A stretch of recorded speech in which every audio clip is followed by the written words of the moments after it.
La clé du mystère sur Fréquence Évasion, histoire insolite, recherche et témoignages. Dans quelques instants, la clé du mystère sur Fréquence Évasion, nous serons en compagnie d'Aline Peugeot, qui est médium, auteure, conférencière et qui a un site internet qui s'appelle alinepeugeot.com. Nous en reparlerons dans quelques instants. À tout de suite.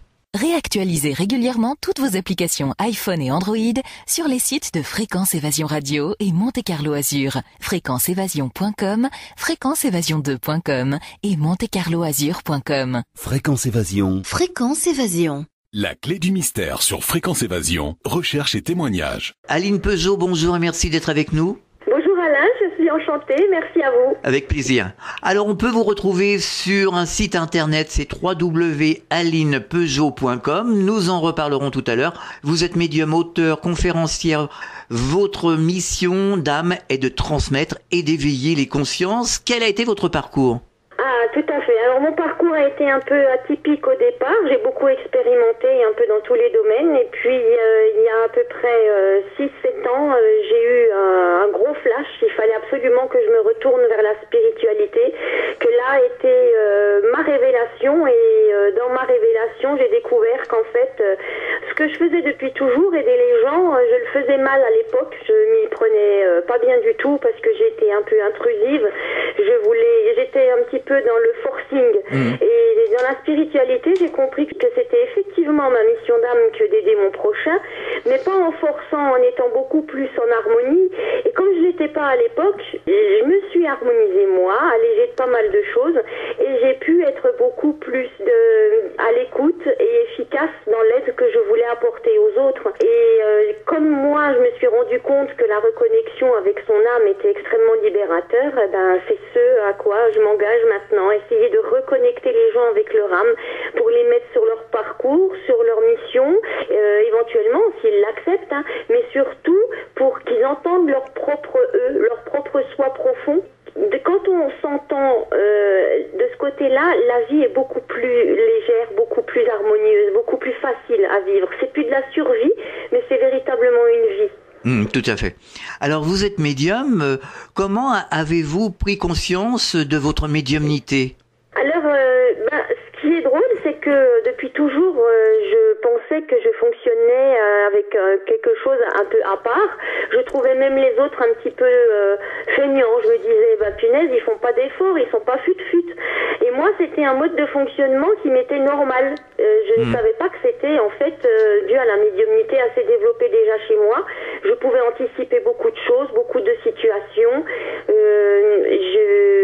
J'avais des rêves prémonitoires qui se passaient le lendemain ou de quelques jours après. Je savais ce qu'allait dire quelqu'un avant qu'il ouvre la bouche. Je savais qui allait m'appeler. Je ne faisais pas encore attention aux signes à l'époque. Mais bon, je pensais que c'était un mode de fonctionnement normal à tout le monde.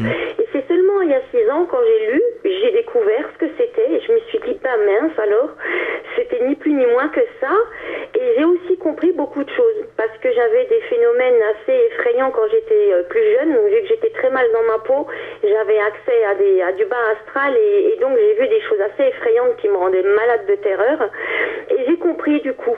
Et tout ça, ce bas astral, depuis, j'ai plus accès. C'est quelque chose qui me fait plus peur du tout parce que je sais que c'est une question de niveau vibratoire. Et comme je suis vraiment dans des intentions pures du cœur, je risque absolument pas de ravoir de nouveau des phénomènes effrayants. Et c'est comme ça, c'est à travers mes lectures seulement que j'ai découvert que tout ce que j'avais, c'était pas être futé, ni être intelligent, c'était tout simplement de la prémonition et ce qui était de l'ordre de la médiumnité. Alors, quel genre de phénomène vous viviez à cette époque-là ? Les phénomènes désagréables ? Quand j'étais jeune, je voyais des visages déformés par la douleur, la haine qui sortaient de mes murs. Et j'essayais de mettre des posters, j'essayais de colmater pour que ça arrête de sortir des murs et ça n'arrêtait jamais, jamais, jamais. J'avais aussi, quand j'allais au lit, j'avais vraiment quelqu'un qui me tirait par les pieds au fond de mon lit et qui m'empêchait de retrouver la voie accès à l'air libre. Et j'avais l'impression d'étouffer au fond de mon lit parce que je retrouvais plus où était la sortie. Donc ça finissait en hurlement, et plus je me débattais, plus je me coinçais dans mes draps et mes couvertures. Et ensuite ma mère arrivait et bon, ça se finissait très mal parce que je les dérangeais à force de hurler. Et on croyait que c'était des phobies, des choses que j'inventais pour me faire remarquer, mais en fait, vraiment, je sentais les mains au niveau des chevilles qui m'agrippaient. Pareil, au niveau de la tête aussi, avant de m'endormir, je sentais quelqu'un qui me griffait. Et j'étais terrorisée, hein. Je m'enveloppais de nounours autour de la tête, j'essayais de me protéger, mais ça fonctionnait pas, il n'y avait rien qui protégeait, hein. Alors j'étais tout le temps malade, moi, quand j'étais jeune, tout le temps. Comment vous avez géré ce phénomène au fil du temps? Au fil du temps, ça s'est plus reproduit. On dirait que il y a une porte qui s'est fermée, ou il y a, je crois peut-être plutôt une protection qui s'est mise, et j'ai plus eu des attaques comme ça. Pourtant, j'ai eu une adolescence difficile, j'ai eu un jeune adulte très difficile aussi, mais j'ai plus accès à ce genre de choses qui étaient épouvantables. Par contre, je continuais à fonctionner en ayant toujours un temps d'avance sur les autres. Mais pareil, pour moi, c'était une évidence. Je voyais des entités, des fantômes, des formes, mais ça m'effrayait pas du tout. Bon, c'est sûr que j'étais pas en joie, mais c'était pour moi de l'ordre du normal, en fait. Alors ces entités, ces formes, vous les voyez de quelle façon? Alors c'était ces formes humaines, mais une couleur blanc opaque, hein, parce que c'était pas transparent, je voyais pas à travers eux. C'était une forme de fumée opaque, forme humaine. Et ils étaient statiques, ou vous aviez l'impression que vous auriez pu entrer en contact, ou ils bougeaient? Est-ce qu'ils bougeaient? Et alors ils bougeaient pas, c'était soit au pied de mon lit, soit c'était adossé sur un mur près de mes escaliers, je m'en souviendrai toujours. Et oui, je pouvais totalement entrer en contact par la pensée. Oui. D'ailleurs, je saluais toujours. Je demandais ce qu'ils faisaient là, mais à peine j'avais fini ma phrase, le mental voulait prendre le dessus et me disait attention, fais gaffe, c'est pas normal. Donc du coup, tout disparaissait. Mais oui. Il restait bien. Ouais. Et est-ce que ça s'est amélioré justement au fil du temps, ces communications? Est-ce que vous avez pu faire taire le mental et justement entrer véritablement en communication avec ces personnages? Ah oui, alors complètement, parce que maintenant je suis en demande, je suis en totale ouverture. Donc il n'y a plus de surprise. Donc le mental il peut plus venir essayer de m'enlever cette joie là, parce que je suis en attente, en ouverture complète. Donc quand ça arrive, je me donne cœur et âme à la communication avec ces phénomènes là. Et oui, il y a des échanges qui sont fantastiques. J'ai eu ma mère adoptive décédée, mon père aussi.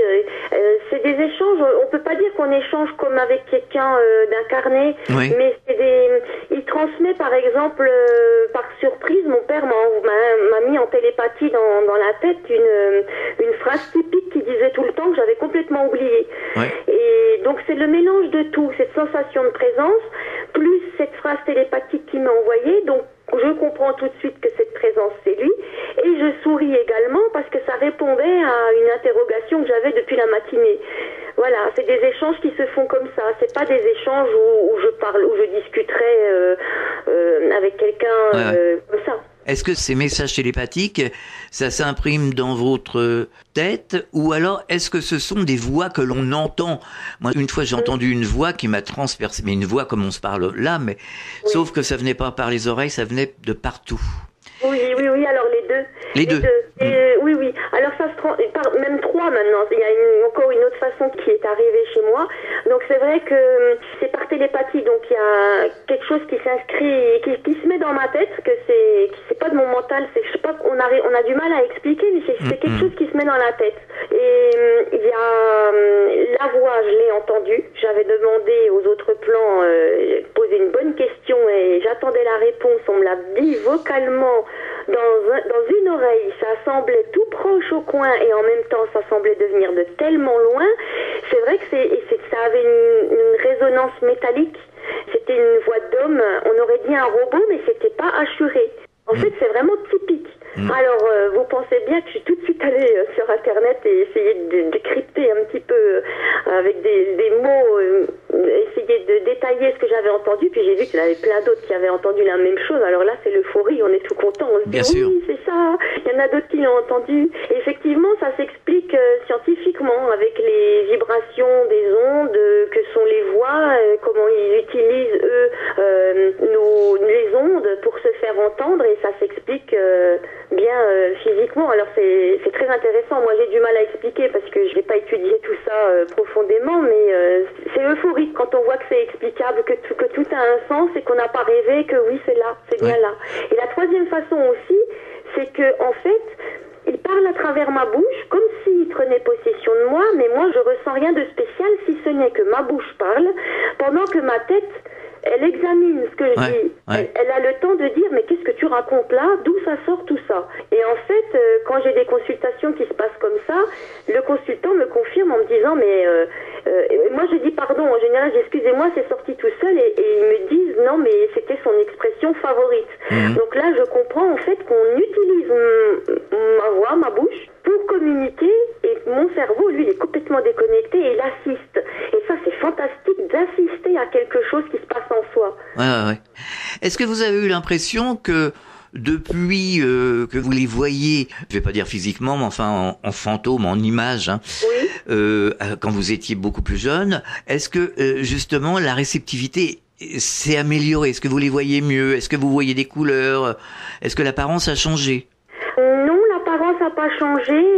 Ça prend des formes qui m'étonnent, moi, parce que j'ai déjà vu, mais vraiment vu de vue, un chérubin qui était au pied de mon lit, et je crois pas, moi, au chérubin. Je me dis que c'est une représentation de l'homme.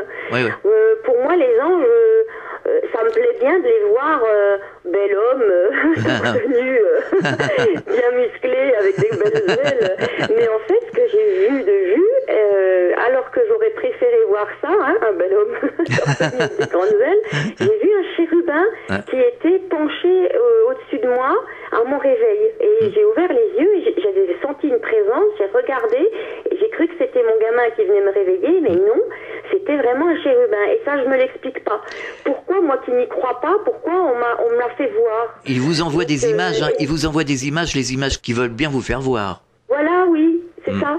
Puisque l'esprit est créateur de l'autre côté. L'esprit est créateur. Oui. Bah oui, mais pourquoi on m'a créé une image que c'est pas celle que j'aurais envie de créer? Moi, si j'avais envie de matérialiser quelque chose par la pensée, comme je vous dis, j'aurais préféré un bel homme torse nu plutôt qu'un chérubin. Bah c'est justement, c'est peut-être pour vous taquiner. Possible, oui. Mais j'étais pas déçue, au contraire. Ben non, j'étais pas déçue. Dès que ça vient de là-bas, c'est toujours l'extase et l'euphorie à chaque fois. Alors, comment se passe un contact avec un disparu? Alors, il y a plusieurs formes. Soit, ça dépend aussi de la personne, comment elle était de son vivant. Il y a des gens qui sont beaucoup plus timides, qui sont pas très dans la parole. Donc, c'est beaucoup des images qui m'envoient. Des images de vie qu'ils ont eues, donc je dois décrypter, et le consultant reconnaît ce qu'il leur est décrit, une scène qu'ils ont vécue ensemble, ou des objets aussi. Ce qu'ils aiment bien faire à travers moi, ils m'envoient la réalité de la personne, c'est-à-dire qu'on m'envoie des objets, ils me décrivent des objets qui sont juste à côté de la personne qui est au bout du fil avec moi. Ah oui, quand même, oui. Pour bien montrer qu'ils sont là, à côté. C'est bien parce que ça rassure, non pas rassurer, mais ça fait un bien énorme à la personne de savoir que le défunt voit une preuve à côté d'elle, et qu'elle voit qu'effectivement, l'exemple le plus frappant, il m'avait envoyé l'image d'une clé USB rouge posée sur un buffet, et c'est dans cette clé, en fait, il y avait toutes les images que la dame avait mis pour la cérémonie d'enterrement avec ce monsieur. Donc c'était bien précis, bien ciblé, et c'est fantastique. C'est pas une clé USB avec des fichiers, non, c'était cette clé avec ses photos à lui qui avaient été diffusées pendant son enterrement. Sinon, quelquefois, je suis tellement en connexion avec le défunt que je fais des gestes qu'il faisait de son vivant. Et je m'en aperçois pas tout de suite, mais au bout d'un moment, quelquefois, quand je m'observe, parce que c'est comme si le cerveau observait en général quand je suis en connexion comme ça. Je m'observe et puis ça fait tilt, et je dis ça, il faut que tu lui dises. Donc je dis depuis un moment, je viens de voir que je tourne en rond. Est-ce que cette personne tournait tout le temps en rond? Elle me dit, oh là là, il faisait que ça. Il tournait tout le temps en rond. Il pouvait pas rester en place. Et je lui ai dit, je viens de m'apercevoir qu'il me fait faire la même chose depuis 1 heure que je suis au téléphone avec vous. Oui. Donc c'est ça, ouais, beaucoup des images et quelquefois des prénoms. Oui. Alors j'entends... comment expliquer? C'est pas du tout... Quand j'entends des prénoms, c'est pas du tout la même voix que quand les autres plans m'avaient répondu. C'est des consonances et en me concentrant sur les consonances, j'arrive à déterminer si c'est énergie féminin ou masculin. Donc ça enlève pas mal de possibilités et du coup ça devient plus précis. Et là, bon, c'est clair que quelquefois je fais des erreurs entre une Céline et une Cécile. Mais vous voyez, il n'y a pas d'erreur quand même entre un Jean et un Thibaut. Ça, c'est pas possible. Aline Peugeot, on marque une pause, on revient dans quelques instants. Chaque jour sur Fréquence Évasion Radio, vos rendez-vous quotidiens. Écoutez Fréquence Évasion en téléchargeant l'application iPhone ou Android et retrouvez-nous sur www.fréquenceévasion.com. Infos, chroniques, interviews et détente. Fréquence Évasion Radio, dites-nous tout. Fréquence Évasion. Fréquence Évasion. La clé du mystère sur Fréquence Évasion, recherche et témoignages. Nous sommes de retour sur Fréquence Évasion, nous sommes toujours en compagnie d'Aline Peugeot et nous parlons de médiumnité. Rappelons que toutes ces informations, vous pouvez les retrouver sur le site d'Aline Peugeot, www.alinepeugeot.com. Alors, quelle est la nature générale de leur message? Qu'est-ce qu'ils vous disent? Qu'est-ce qu'ils cherchent à dire? Alors, ils essayent de déculpabiliser les gens parce que ils sont, eux, en peine de voir qu'ils ont laissé la peine derrière eux pour des non-dits, pour des regrets que les gens ont. Ah oui. J'aurais dû lui dire ça, il n'a pas su que ça. Si j'avais su, mais il n'a pas dit, s'il me l'avait dit, j'aurais réagi autrement. Tout ça, ça les embête énormément. Parce que ça n'a plus aucune importance. D'ailleurs, ça n'en a jamais eu, en fait, pour eux. Parce que souvent, avant qu'ils se retrouvent sur l'autre plan, on dirait que leur âme savait. Et en fait, c'est une évidence pour eux que tout ça, c'est complètement inutile. Et pourquoi, selon vous? Pourquoi c'est inutile? C'est inutile parce que le dialogue est encore possible par la suite. Oui. Que de toute façon, il y a toutes les chances quand c'est des liens très forts qui se retrouvent après sur les autres plans. Et que tout devait être comme c'est.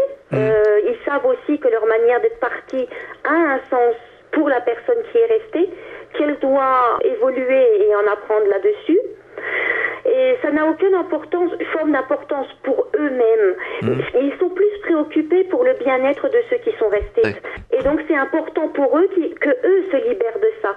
Et c'est pour ça que beaucoup s'acharnent à montrer des détails et des précisions leur prouvant qu'ils sont toujours là, qu'ils voient toujours ce qu'ils font et qu'ils continuent à voir évoluer la famille et les proches. Ah oui, c'est ce que l'on cherche tous, finalement. Voilà, oui.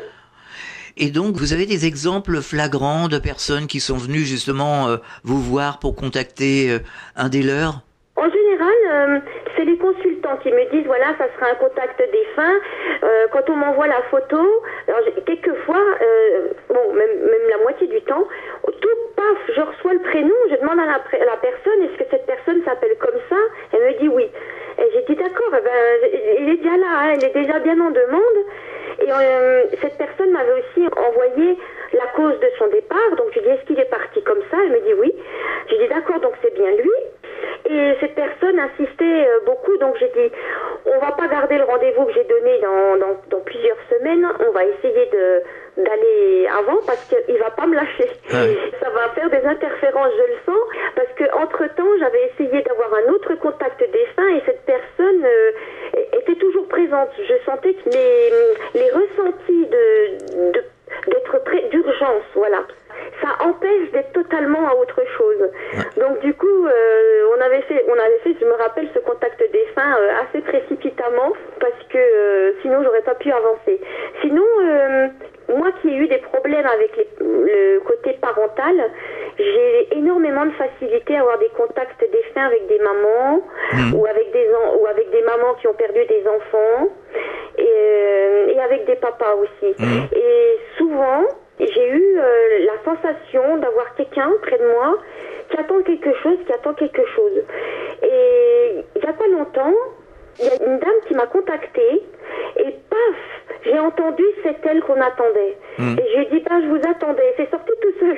Ah ouais. Elle me dit bon comment ça se fait? J'ai dit je sais pas, dites-moi en plus pourquoi vous venez vers moi. Et elle avait un contact défunt. Et à côté j'ai entendu comme un soulagement et j'ai dit oui, vous étiez attendu. La personne est là. Elle m'a dit c'était ma maman. Et j'ai dit oui, ça m'étonne pas. Les mamans aiment beaucoup venir vers moi pour des contacts après. Et c'est bizarre parce que moi j'ai toujours eu beaucoup de difficultés relationnelles avec les mamans parce que j'ai une maman génitrice et une maman adoptive et ça s'est très mal passé avec les deux de leur vivant. Par contre, depuis tout le travail que j'ai fait, depuis toutes les compréhensions qu'il y a eu, au contraire, maintenant j'attire beaucoup ces énergies maternelles. Donc d'une manière générale, on obtient de bons résultats. Oui, j'ai eu 2 ou 3 flops parce que je me suis aperçue quand la personne est partie depuis très très longtemps et j'y arrive pas. D'accord. J'ai silence, je sais pas. Est-ce que je sais pas faire? Est-ce que... La personne est peut-être pas au rendez-vous, hein? Oui, ou peut-être pas au rendez-vous, mais c'est vrai que quand ils sont partis depuis un moment, je parle de 10, 20 ou 30 ans, j'ai rien du tout. Mais alors rien. Je me suis fait avoir aussi par quelqu'un, un défunt, qui m'a entourloupé. En fait, il m'a montré tout le contraire de ce qu'il avait été. Et ça frappait la consultante parce qu'elle me disait c'est bizarre parce que tout ce que vous me dites, c'est tout ce qui s'est évertué à faire croire de son vivant alors qu'il n'était pas du tout comme ça. En fait, il continuait sur l'autre plan à se voiler la face et à pas vouloir se montrer sur son vrai jour. Et il y avait quelque chose qui était très dérangeant là-dedans. Et alors je lui ai dit, on va couper court, parce que c'est pas quelqu'un qui a fait un travail et qui est dans la sincérité. Il est tout le temps, il est toujours apparemment dans la manipulation, donc ça sert à rien, on va en rien tirer de bon. Est-ce qu'il vous parle de la manière dont ils vivent de l'autre côté?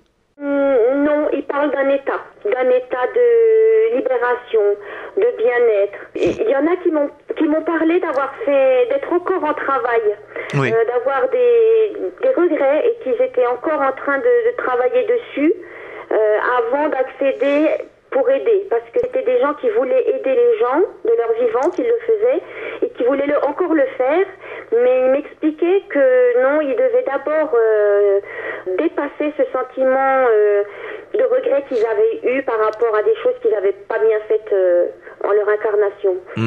Est-ce qu'il vous parle de la réincarnation? Beaucoup, alors c'est étonnant, beaucoup me disent qu'ils n'ont pas du tout envie de revenir et que beaucoup me disent qu'ils attendent que la famille soit réunie. Oui, voilà. Bien sûr, c'est logique. Mais sinon, au-delà de ça, justement, quand la famille est réunie, est-ce qu'il vous parle? Parce que certains parlent de plan de réincarnation, justement, en famille. Oui, il y en a qui ont beaucoup d'humour.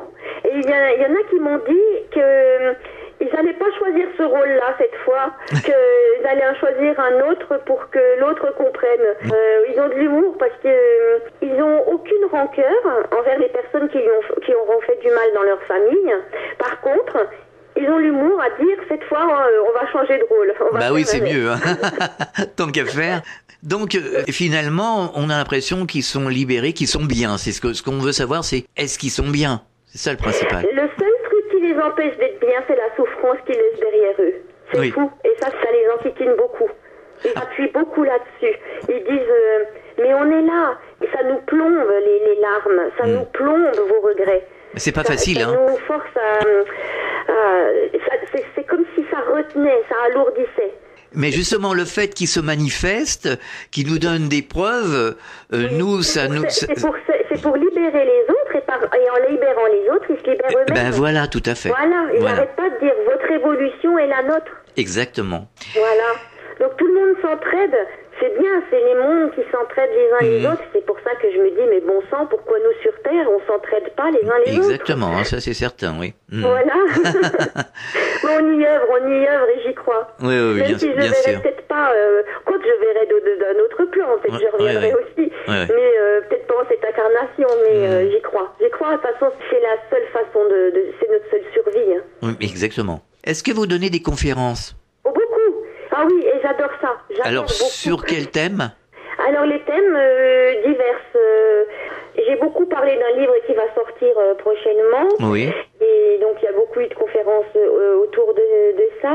Mais ah oui, j'avertis beaucoup sur les aléas du monde spirituel. C'est-à-dire je mets en garde contre tous ces médiums qui se comportent un peu comme des gourous avec des adeptes autour. Et j'alerte beaucoup sur ce... Il y en a qui se comportent comme des sectes, qui disent il faut faire ça, il faut que vous pensiez comme ça, il faut... Et ça faut pas, à partir du moment où il faut, non, c'est pas bon. Il n'y a rien qu'il faut du tout. C'est vous faites comme votre cœur vous dit de faire, comme vous vous sentez bien de le faire. J'alerte aussi sur les addictions aux médiums. Il y en a beaucoup qui sont complètement dans le besoin de consulter tout le temps, et il faut qu'ils comprennent que le médium n'a pas une baguette magique, que la clé elle est en nous. Donc on aide, on transmet. Dans une consultation, on a souvent des indications sur le passé, le présent de la personne, et on nous montre les différentes voies du futur en mettant bien en évidence ce sur quoi ils sont amenés, si tout va bien, s'ils le veulent bien ou s'ils choisissent, à réaliser dans cette incarnation-là. Donc le médium, il n'est pas là pour transformer la vie, non. Il faut, de par le passé, entreprendre les épreuves, les voir différemment, les rendre fluides, acceptables.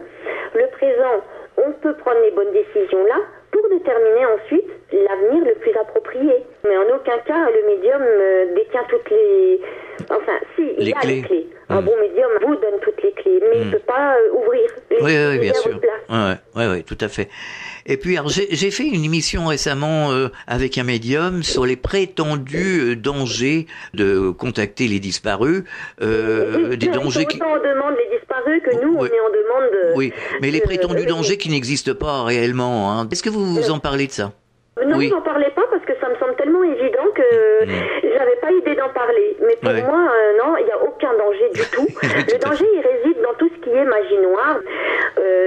Ces marabouts qui disent retour de l'être aimé, qui disent retour de l'affection. Ça, c'est du danger. C'est de la manipulation. Avec des mauvaises intentions, sans respect d'autrui, avec son libre arbitre, en essayant de faire des manipulations pour agir. Non, ça c'est dangereux. Il n'y a rien qui est dangereux à partir du moment où on fait avec les intentions pures du cœur. Exactement. Avec les meilleures, les bonnes intentions d'aider son prochain. Voilà. C'est comme ici, hein. Une arrière-pensée d'intérêt ou de vouloir nuire. Alors du coup, il n'y a aucun danger. C'est comme ici sur Terre, hein. Exact, tout à fait. Ni plus ni moins, il y en a beaucoup qui ont écrit là-dessus que tout ce qui est en haut est pareil que ce qui est en bas. Exactement. Sachant que ce qui est en haut, c'est une image parce que c'est des plans qui sont parallèles à nous. C'est qu'un changement vibratoire, c'est tout. Voilà, tout à fait. Et d'ailleurs, les plans n'auraient pas permis cet amincissement qui a lieu depuis quelques années, où on peut de plus en plus échanger avec les plans subtils, et où de plus en plus les consciences s'éveillent, même dans la médecine, même dans les physiciens qui s'interrogent, qui sont un peu interloqués, qui enlèvent plus cet ordre du possible. C'est fantastique ça depuis quelques années. Donc si vraiment c'était dangereux et qu'il fallait pas qu'on en parle ou qu'on y ait accès, ça serait pas autorisé. Des gens qui n'y croient pas ont des phénomènes chez eux qui peuvent pas renier. C'est bien que ça a un intérêt. Alors on peut vous retrouver sur votre site internet www.alinepeugeot.com. Que peut-on trouver sur votre site internet comme information? Il y a des indications sur le livre qui sortira bientôt, et il y a des indications sur les sujets que je peux développer en conférence.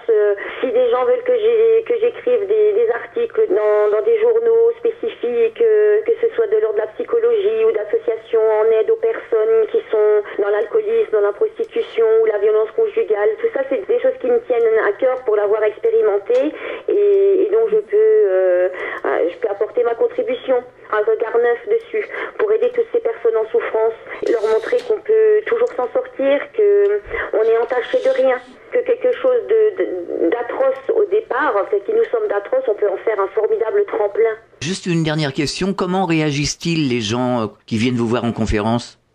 Ils sont... Je sais pas ce que j'ai, mais ils sont transportés d'amour. Ils vont bien, ils sont allégés. D'accord.